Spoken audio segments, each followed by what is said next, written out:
kesempatan kali ini, kami akan mempresentasikan proyek kami yang berjudul Sistem Absensi Mahasiswa Berbasis QR Code. Dalam pengembangan proyek ini, kami menerapkan metode Scrum dan menggunakan aplikasi Jira untuk mengelola backlog, sprint, dan memantau progres pengerjaan proyek. Melalui proyek ini, kami membuat sistem absensi yang memanfaatkan teknologi QR Code untuk membantu proses pencatatan kehadiran mahasiswa menjadi lebih cepat, terorganisir, dan mudah dimonitor. Nah, selanjutnya presentasi akan disampaikan oleh teman-teman saya.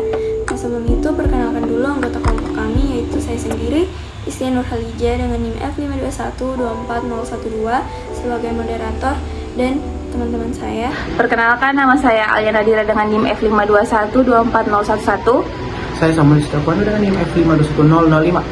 Saya Nur Amelia dengan NIM F521-24017. Dan saya Ratu Nisa NIM F521-24022. Nah, jadi di sini yang pertama kami membagi sistem kami menjadi 3 epic, yaitu yang pertama ada manajemen mahasiswa, yang kedua ada sistem absensi QR code, dan yang ketiga ada laporan dan monitoring. Nah, untuk gambarnya ada di belakang kami seperti ini. Contohnya.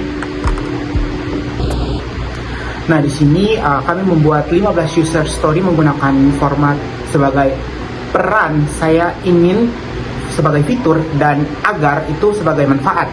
Nah, contohnya itu, sebagai admin, saya ingin menambahkan data mahasiswa agar data absensi tersimpan. Nah, untuk contoh kedua, sebagai dosen, saya ingin membuat QR code absensi agar mahasiswa dapat melakukan absensi. Nah, contoh ketiga, sebagai mahasiswa, saya ingin scan QR code agar kehadiran tercatat secara otomatis. Nah, kami juga memberikan story point menggunakan skala Fibonacci untuk menentukan nih prioritas setiap user story. Nah, untuk tampilan backlog yang berisi 15 user story bisa dilihat di belakang kami. Selanjutnya penjelasan mengenai script.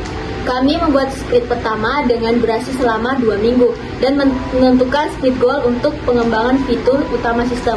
Nah, setelah script 1 telah selesai, kami melakukan evaluasi dan membuat script yang kedua untuk melanjutkan pekerjaan yang belum selesai. Nah, untuk tampilannya sendiri bisa dilihat di belakang, yaitu ada script pertama dan script kedua. Selama sprint berlangsung, setiap user story dipindahkan sesuai progres pengerjaan melalui kolom to do, in progress, in review, dan done. Board ini membantu tim memantau perkembangan pekerjaan secara real time. Nah, untuk tampilannya seperti di atas ini. Board yang sudah ada to do, in progress, in review, dan done. Nah, selanjutnya, Jira juga menyediakan report untuk memantau progres proyek. Nah, velocity tim dihitung berdasarkan total story point yang berhasil diselesaikan pada sprint, yaitu 10 story point. Yang seperti tampilkan ada report dan timeline. Nah, kesimpulannya urutan dari tampilan video ini berisi nama project, epic, backlog yang berisi 15 user story, sprint 1, sprint 2, scrum board, timeline, dan report sesuai dokumen dari instruksi yang telah ditentukan. Terima kasih kepada teman-teman anggota kelompok yang telah menyampaikan materi presentasi. Sebagai kesimpulan, proyek sistem absensi mahasiswa berbasis QR Code telah berhasil dirancang dan dikelola menggunakan metode Scrum dengan bantuan aplikasi Jira, melalui penerapan backlog, sprint, dan Scrum board, serta berbagai fitur monitoring pada Jira. Proses pengelolaan proyek dapat dilakukan secara lebih terstruktur dan terorganisir. Demikian presentasi yang bisa kami sampaikan. Mohon maaf bila banyak salah kata. Wassalamualaikum warahmatullahi wabarakatuh.